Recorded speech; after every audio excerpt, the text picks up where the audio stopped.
ada pendanaan, ada perizinan, ada keamanan. Jadi dalam aquaculture itu kita memperhatikan juga proses.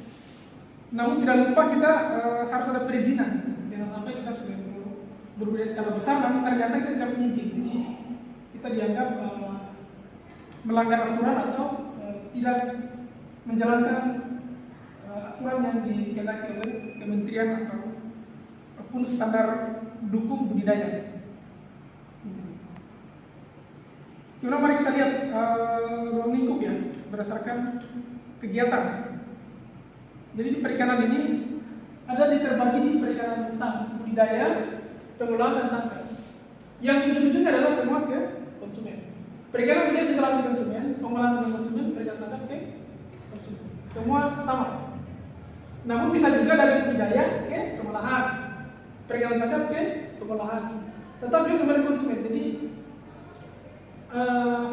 pada hakikatnya untuk meningkatkan nilai jual setelah ikan dipelihara budidaya diolah dulu sehingga menjadi punya nilai jual kepada konsumen. Selanjutnya ini bentuk tulisan kegiatan interaksi antar kegiatan aquaculture perikanan permanen seperti ini ya. Ada asosiasi ya, koperasi dan kelompok nelayan. Jadi kita tergabung sehingga apa yang kita rencanakan itu terukur dan terencana dengan baik. Seperti kegiatan aquaculture ini pembenihan dan pemutaran. Oke, kita lanjutkan tujuan aquaculture ya. Ini topik yang di slide berikutnya karena kita ingin melihat bahwa tujuan utama aquaculture adalah memproduksi ikan dan mendapatkan keuntungan serta memenuhi kebutuhan hidup manusia dalam hal pangan dan pangan. Jadi sesuai dengan program pemerintah saat ini lebih mengutamakan pangan, baik itu pangan nabati maupun pangan hewani. Jadi ini lagi dijalankan gitu untuk ketahanan pangan sesuai dengan program Presiden Prabowo Subianto. Ini kegiatan-kegiatan ya, kegiatan aquaculture itu dimulai dari pembenihan, pembesaran, dan tidak lupa yang satu adalah kontrol pada saya. Kenapa ini penting?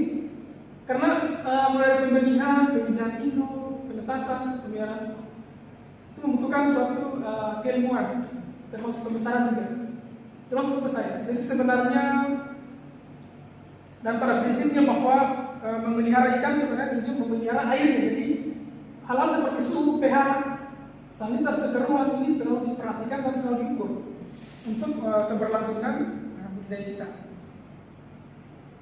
Kemudian selanjutnya ada nutrisi pakan ya, nutrisi pakan maksudnya pakan ikan gitu, lemak. Terakhir sistem pengadaan sarana dan prasarana. Ini jadi 5 ini ada semua keterkaitan yang merupakan satu sistem sehingga budidaya itu bisa berjalan dengan baik.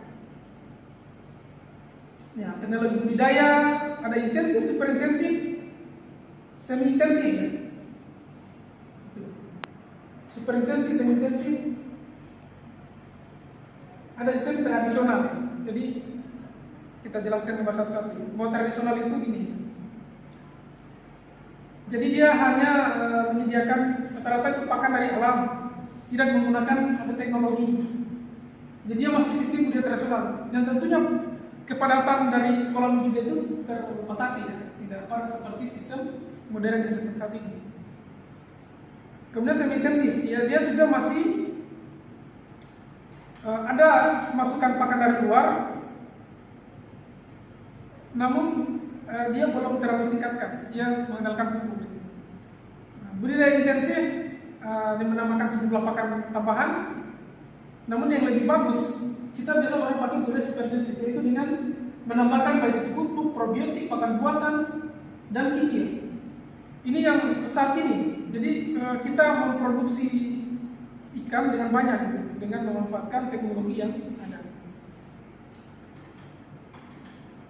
Nah, dalam bentuk orientasi ada kategori aquaculture sebagai sistem. Ada aquaculture komersil, jadi dikomersilkan, jadi semua budidaya itu untuk mengharapkan profit. Sebagai kesimpulan ini bisa di bahwa sumber daya air itu berdasarkan garamnya terbagi tadi. Kalau yang air tawar, yang air payau itu seperti waduk, air tawar, situ, sungai. Sedangkan air payau di perairan Paya itu berlokasi di Muara, dan kondisi antara perairan laut sama tawar. Jadi serta yang terakhir adalah budidaya di laut. Ya. Saya kira demikian. Terima kasih atas materi yang perhatian dari adik mahasiswa. Jika ada yang ditanyakan silakan. Ya, jika tidak kita tutup materi ini dan kita akan ketemu lagi pada pertemuan kita. Terima kasih. Assalamualaikum warahmatullahi wabarakatuh.